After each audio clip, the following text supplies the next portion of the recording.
नमस्कार और स्वागत है आप सबका। आज हम बात करने वाले हैं क्लिनिकल रिसर्च मेथोडोलॉजी के बारे में। मतलब वो तरीके जिनसे ये मेडिकल रिसर्च असल में की जाती है।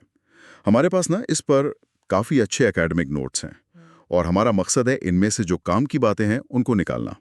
खासकर उन लोगों के लिए जो आप जानते हैं क्लिनिकल रिसर्च में एमएससी कर रहे हैं या फिर इस फील्ड में अपना करियर देख रहे हैं। तो चलिए इन नोट्स की गहराई में उतरते हैं। Okay, let's unpack this. ये समझना बहुत जरूरी है कि ये रिसर्च होती कैसे है, क्योंकि देखिए सेहत के मामले में इसका सीधा असर हम सब पर पड़ता है ना? बिल्कुल।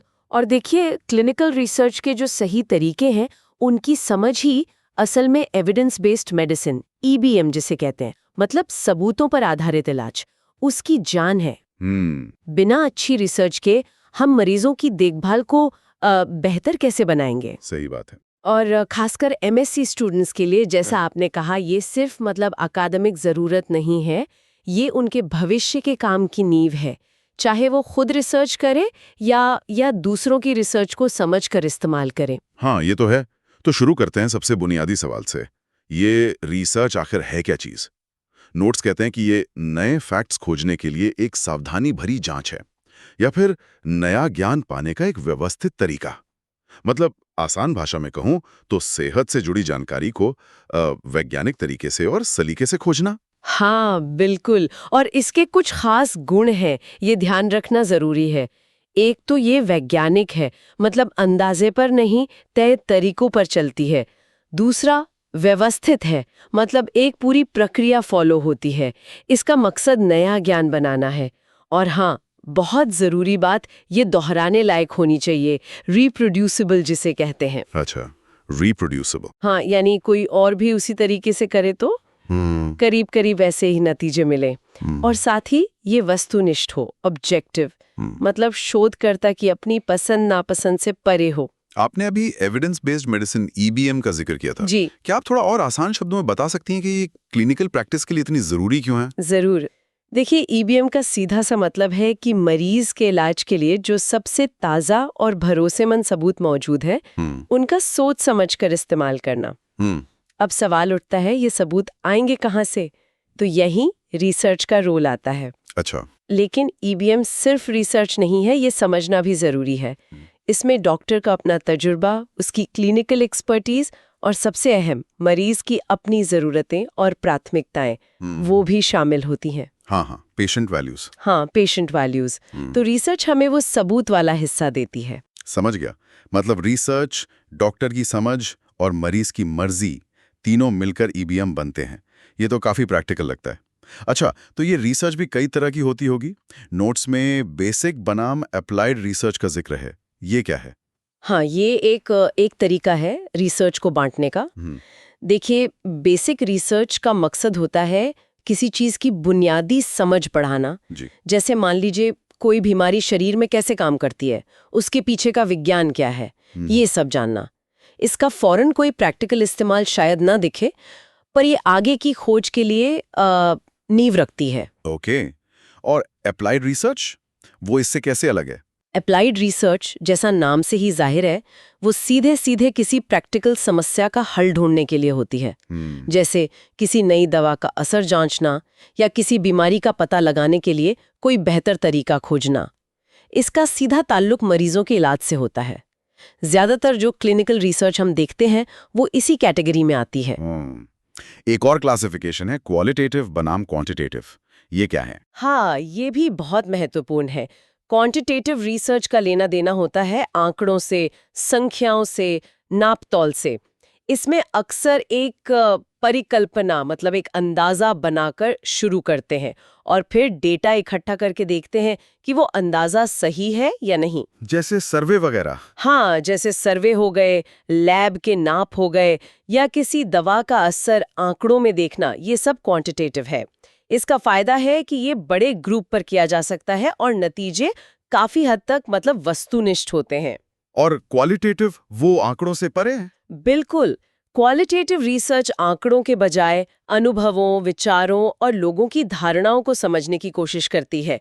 इसमें अक्सर गहराई से इंटरव्यू लिए जाते हैं या लोगों के ग्रुप से बात की जाती है जिन्हें फोकस ग्रुप्स कहते हैं, या फिर किसी खास माहौल में लोगों के व्यवहार को बस देखा जाता है, ऑब्जर्व किया जाता है।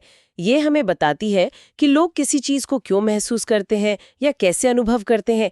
इसमें गहराई मिलती है। तो एक तरह से एक आंकड़ों पर जोर देती है, दूसरी अनुभवों पर। क्या ऐसा है कि एक तरीका दूसरे से बेहतर है? बेहतर कहना शायद ठीक नहीं होगा। ये इस पर निर्भर करता है कि आपका रिसर्च का सवाल क्या है। यहाँ दिलचस्प बात यह है, व्हाट्स फैसिनेटिंग हियर इज, कि दोनों के अपने फायदे हैं और अपनी सीमाएं हैं। क्वांटिटेटिव आपको कितना या कितनी बार बताता है, पर शायद क्यों ना बता पाए। हाँ। क्वालिटेटिव क्यों और कैसे में गहरी समझ देती है, पर हो सकता है उसके नतीजे कम लोगों पर ही लागू हों, मतलब जनरलाइज करना मुश्किल हो। तो फिर क्या करते हैं रिसर्चर्स? कई बार सबसे अच्छी समझ तब मिलती है जब दोनों तरीकों को मिलाया जाता है। इसे मिक्स्ड मेथड्स रिसर्च कहते हैं। एमएससी स्टूडेंट्स के लिए ये चुनना एक बहुत अहम स्किल है कि उनके रिसर्च सवाल के लिए कौन सा तरीका या कौन सा कॉम्बिनेशन सबसे फिट बैठता है। ये तो सही कहा, सवाल के हिसाब से तरीका चुनना होगा। चलिए अब आगे बढ़ते हैं और स्टडी डिजाइन्स की बात करते हैं। नोट्स में 2 बड़े प्रकार बताए गए हैं, ऑब्जर्वेशनल और एक्सपेरिमेंटल। ऑब्जर्वेशनल मतलब जैसा नाम से लग रहा है, सिर्फ देखना, कोई दखल नहीं देना। बिल्कुल सही। ऑब्जर्वेशनल स्टडीज में रिसर्चर्स सिर्फ ऑब्जर्व करते हैं, जैसे दुनिया चल रही है उसमें कोई बदलाव नहीं करते हैं। वो बस ये देखते हैं कि जो लोग किसी खास चीज के संपर्क में आते हैं, मान लीजिए कोई आदत या माहौल या कोई दवा, उनमें कोई खास नतीजा जैसे कोई बीमारी ज्यादा होता है या कम, उन लोगों के मुकाबले जो उस चीज के संपर्क में नहीं आते। अच्छा, इसके कुछ खास प्रकार भी बताए गए हैं, जैसे कोहोर्ट स्टडीज। ये क्या होती है? हाँ, कोहॉर्ट स्टडीज काफी मजबूत मानी जाती हैं ऑब्जर्वेशनल डिजाइन्स में। इसमें क्या करते हैं कि लोगों के 2 ग्रुप लिए जाते हैं। एक वो जो किसी खास चीज जिसे हम एक्सपोजर कहते हैं उसके संपर्क में है, जैसे मान लीजिए रोजाना एक्सरसाइज करने वाले लोग। और दूसरा ग्रुप वो जो उस एक्सपोजर के संपर्क में नहीं है, जैसे कम एक्सरसाइज करने वाले। फिर रिसर्चर इन दोनों ग्रुप्स का लंबे समय तक पीछा करते हैं, मतलब फॉलो अप करते हैं, और देखते हैं कि किस ग्रुप में कोई खास नतीजा, जिसे आउटकम कहते हैं, जैसे दिल की बीमारी, ज्यादा होता है। क्योंकि ये भविष्य की तरफ देखती हैं, मतलब प्रोस्पेक्टिव होती हैं, इसलिए कारण और प्रभाव का अंदाजा लगाने में थोड़ी मदद करती हैं। ओके। और केस कंट्रोल स्टडीज, वो इससे अलग कैसे हैं? केस कंट्रोल स्टडीज वो एक तरह से उल्टी दिशा में चलती हैं।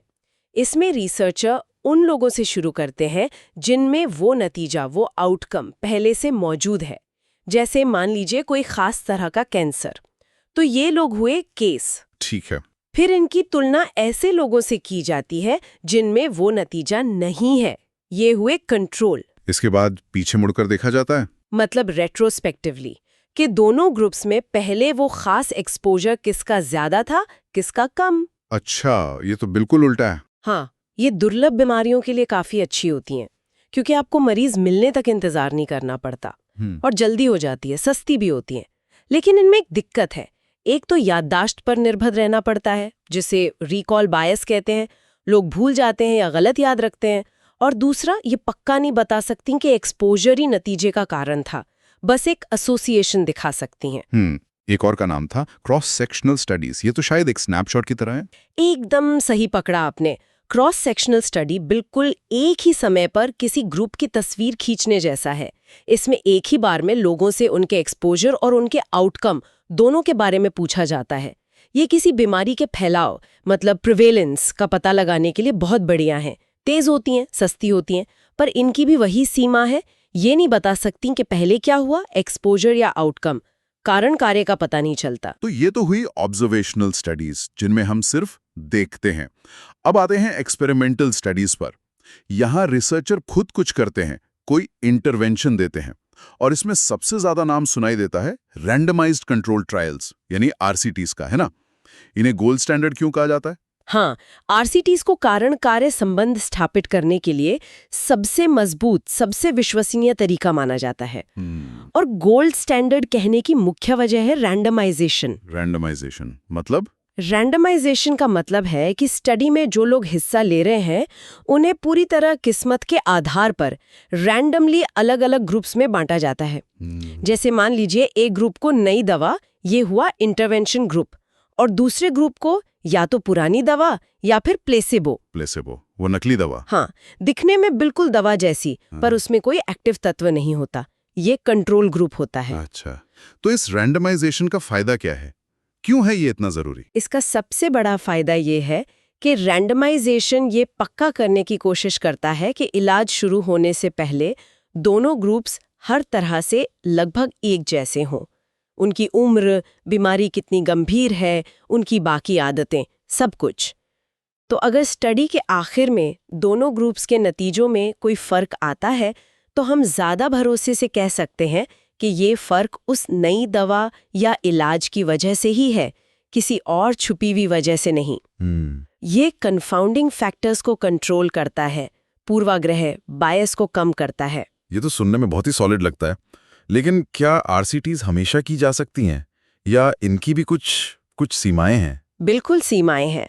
देखिए, पहली बात तो ये कि आरसीटीज बहुत महंगी हो सकती हैं और इनमें समय भी बहुत लगता है, सालों लग जाते हैं कई बार। दूसरी बात, कभी-कभी नैतिक कारणों से आरसीटी करना मुमकिन ही नहीं होता। आप लोगों को जानबूझकर किसी नुकसानदायक चीज के संपर्क में लाने के लिए रैंडमाइज तो नहीं कर सकते, है ना? हाँ, ये तो सही है। और एक और बहुत महत्वपूर्ण बात, आरसीटीज अक्सर बहुत ही कंट्रोल्ड माहौल में होती हैं। उनमें हिस्सा लेने वालों के लिए बड़े सख्त नियम होते हैं कि कौन शामिल हो सकता है, कौन नहीं। तो कई बार जो नतीजे आरसीटी में मिलते हैं वो असल दुनिया के आम मरीजों पर उतने अच्छे से लागू नहीं हो पाते। मतलब उनकी बाहरी वैधता, एक्सटर्नल वैलिडिटी थोड़ी कम हो सकती है। अच्छा, तो मतलब गोल्ड स्टैंडर्ड होने के बावजूद ये हर मर्ज की दवा नहीं है। और एमएससी स्टूडेंट्स के लिए ये समझना बहुत जरूरी है कि हर डिजाइन की अपनी ताकत है, अपनी कमजोरी है, और सवाल के हिसाब से सही डिजाइन चुनना पड़ता है। बिल्कुल, कोई भी एक डिजाइन हर सवाल का जवाब नहीं दे सकता। एक अच्छे रिसर्चर की पहचान यही है कि वो रिसर्च को आलोचनात्मक नजर से पढ़े, समझे कि कौन सा डिजाइन क्यों इस्तेमाल हुआ और अपने काम के लिए सबसे उपयुक्त तरीका चुन सके। चलिए, अब थोड़ा रिसर्च करने के प्रोसेस पर चलते हैं। मतलब स्टेप्स क्या होते हैं? नोट्स के हिसाब से पहला कदम है एक अच्छा सवाल ढूंढना और उसे फॉर्मुलेट करना। हाँ, बिल्कुल। सब कुछ एक अच्छे, स्पष्ट और फोकस्ड वाले रिसर्च क्वेश्चन से शुरू होता है। सवाल ऐसा होना चाहिए जिसका जवाब ढूंढा जा सके, जो वाकई जरूरी हो, मतलब रेलेवेंट हो, और जिसे नैतिक तरीके से जांचा जा सके, फीजिबल भी हो। ये सवाल कहाँ से आते हैं? ये डॉक्टर के अपने क्लिनिकल अनुभव से आ सकते हैं, मरीजों की बातों से आ सकते हैं, या फिर पहले जो रिसर्च हुई है उसमें मिली कमियों या गैप से पैदा हो सकते हैं। ओके, सवाल मिल गया। अब अगला कदम क्या है? अब देखना होता है कि इस सवाल पर पहले से कितना काम हो चुका है। इसे कहते हैं लिटरेचर रिव्यू। ये इसलिए जरूरी है ताकि हम वही काम दोबारा ना करें जो पहले अच्छे से हो चुका है, और हमें ये भी पता चलता है कि मौजूदा ज्ञान कहाँ तक है और कहाँ अभी और जानने की जरूरत है, मतलब गैप्स कहाँ है। आजकल इसमें सिस्टमैटिक रिव्यू और मेटा एनालिसिस बहुत अहम माने जाते हैं। हाँ, ये नाम सुने। ये किसी खास विषय पर हुई सारी अच्छी स्टडीज के नतीजों को एक साथ मिलाकर उनका विश्लेषण करते हैं। ये ईबीएम का एक बहुत बड़ा आधार है। क्लिनिकल गाइडलाइंस अक्सर इन्हीं पर बनती हैं। अच्छा, लिटरेचर रिव्यू के बाद बारी आती है हाइपोथेसिस बनाने की, मतलब एक अंदाजा लगाने की कि जवाब क्या हो सकता है। हाँ, एक तरह से एक पढ़ा लिखा अंदाजा, एक एजुकेटेड गेस, जो मौजूदा जानकारी पर आधारित हो और जिसे जांचा जा सके, टेस्ट किया जा सके। फिर इस अंदाजे को टेस्ट करने के लिए सही रिसर्च डिजाइन चुना जाता है। मतलब तय करना कि ऑब्जर्वेशनल स्टडी होगी या एक्सपेरिमेंटल, कौन सी वाली होगी, डेटा कैसे इकट्ठा करेंगे, वगैरह वगैरह। डेटा इकट्ठा करने के क्या तरीके होते हैं? प्राइमरी और सेकेंडरी डेटा का जिक्र है। हाँ, मोटे तौर पर दो तरह से डेटा आता है। प्राइमरी डेटा वो होता है जो रिसर्चर खुद इकट्ठा करता है पहली बार, जैसे मरीजों से सीधे बात करके इंटरव्यू लेना, उनका सर्वे करना या उनका कोई लैब टेस्ट करना। सेकेंडरी डेटा वो होता है जो पहले से कहीं मौजूद है और रिसर्चर उसे इस्तेमाल करता है, जैसे अस्पताल के मेडिकल रिकॉर्ड्स या सरकारी स्वास्थ्य डेटाबेस या पहले छपी हुई रिसर्च। दोनों के अपने फायदे और नुकसान हैं। और जब डेटा आ जाता है, उसका विश्लेषण मतलब एनालिसिस कैसे होता है? ये इस पर निर्भर करता है कि डेटा किस तरह का है, क्वांटिटेटिव है या क्वालिटेटिव। अगर क्वांटिटेटिव डेटा है मतलब आंकड़े हैं, तो स्टैटिस्टिकल तरीके इस्तेमाल होते हैं, जैसे डिस्क्रिप्टिव स्टैटिस्टिक्स जो डेटा को समराइज करते हैं, मीन मीडियन वगैरह, और इन्फरेंशियल स्टैटिस्टिक्स जो हमें बताते हैं कि क्या ग्रुप्स में वाकई कोई फर्क है या क्या दो चीजों के बीच कोई संबंध है, और क्या ये नतीजे सिर्फ चांद से तो नहीं आ गए, जैसे टी टेस्ट, एनोवा, रिग्रेशन। और अगर क्वालिटेटिव डेटा है जैसे इंटरव्यू के ट्रांसक्रिप्ट्स, तो उसमें पैटर्न ढूंढे जाते हैं, थीम्स निकाली जाती हैं, गहरे मतलब समझने की कोशिश की जाती है। उसे थीमैटिक एनालिसिस या कंटेंट एनालिसिस कहते हैं। नतीजों की व्याख्या करते समय क्या ध्यान रखना चाहिए? क्या सिर्फ ये देखना काफी है कि आंकड़े सिग्निफिकेंट हैं, पी वैल्यू कम है? नहीं, बिल्कुल नहीं। सिर्फ सांख्यिकीय महत्व, जिसे स्टैटिस्टिकल सिग्निफिकेंस कहते हैं, वो काफी नहीं है। ये भी देखना बहुत जरूरी है कि नतीजा प्रैक्टिकल तौर पर कितना मायने रखता है, मतलब क्लिनिकल सिग्निफिकेंस। क्या जो फर्क मिला है वो इतना बड़ा है कि उससे मरीज की देखभाल या उसकी जिंदगी में वाकई कोई मतलब का बदलाव आएगा? कई बार फर्क स्टैटिस्टिकली सिग्निफिकेंट होता है पर बहुत छोटा होता है, प्रैक्टिकली शायद उतना अहम न हो। और हाँ, रिसर्चर को ईमानदारी से अपने अध्ययन की कमियों मतलब लिमिटेशंस और संभावित पूर्वाग्रहों पोटेंशियल बायसेस को भी डिस्कस करना चाहिए। कोई भी स्टडी परफेक्ट नहीं होती। ये बहुत जरूरी बात है। और आखिर में इन नतीजों को दुनिया तक पहुंचाना भी तो जरूरी है ना? हाँ, बहुत जरूरी है। रिसर्च करके उसे दराज में बंद कर देने का कोई फायदा नहीं। रिसर्च का असली फायदा तभी है जब उसका ज्ञान दूसरों तक पहुंचे और इस्तेमाल हो। ये कई तरीकों से होता है, जैसे अकादमिक जर्नल्स में पब्लिश करके, कॉन्फ्रेंस में प्रेजेंट करके, या फिर उसके आधार पर इलाज के तरीकों या स्वास्थ्य नीतियों में बदलाव लाकर। इस पूरी प्रक्रिया को नॉलेज ट्रांसलेशन कहते हैं, रिसर्च को लैब से लेकर असल प्रैक्टिस तक पहुंचाना। अब एक बहुत ही महत्वपूर्ण पहलू पर आते हैं, नैतिकता, एथिक्स। नोट्स में हेल्सिंकी डिक्लेरेशन और गुड क्लिनिकल प्रैक्टिस जीसीपी का जिक्र है।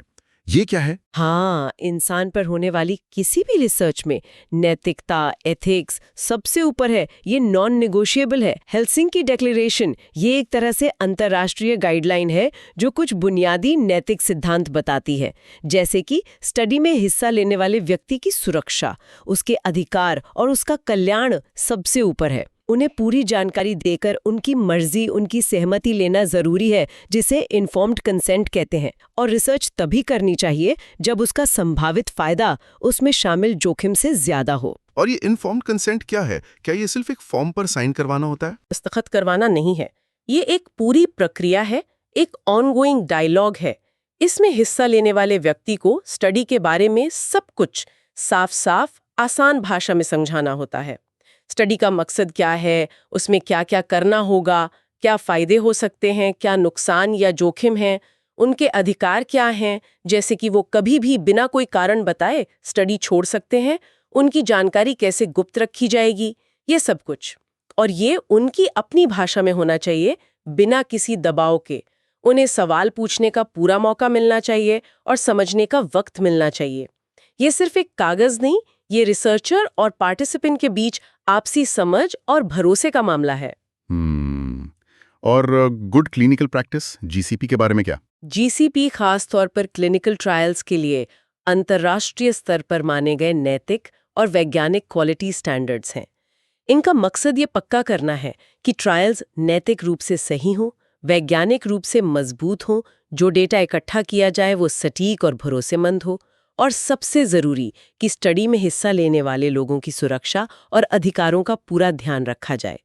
रेगुलेटरी अथॉरिटीज अक्सर जीसीपी कंप्लायंस स्टडीज की ही मांग करती हैं। समझ गया।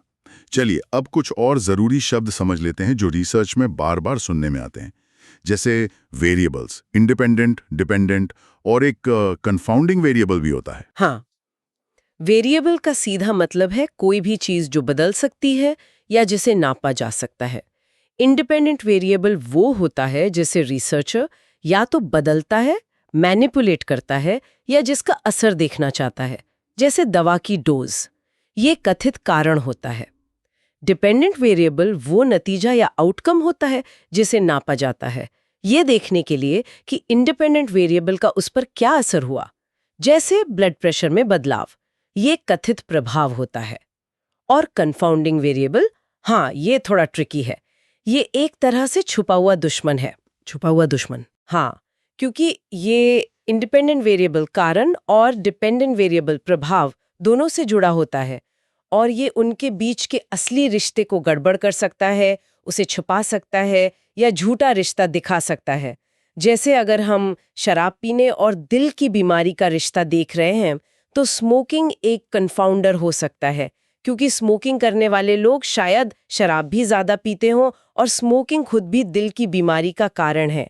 तो अगर हम स्मोकिंग का ध्यान न रखें तो हमें लग सकता है कि सारा असर शराब का है, जबकि ऐसा न हो। इन्हें पहचानना और स्टडी डिज़ाइन या एनालिसिस में इनका हिसाब रखना बहुत ज़रूरी होता है। अच्छा, ये तो बहुत ज़रूरी है। और दो और शब्द हैं, वैलिडिटी और रिलायबिलिटी। इनमें क्या फ़र्क है? वैलिडिटी का मतलब है सटीकता। क्या स्टडी या जो नापने का तरीका है वो वाकई वही नाप रहा है जो हम नापना चाहते हैं? क्या वो सही है? इसकी दो मुख्य किस्में हैं।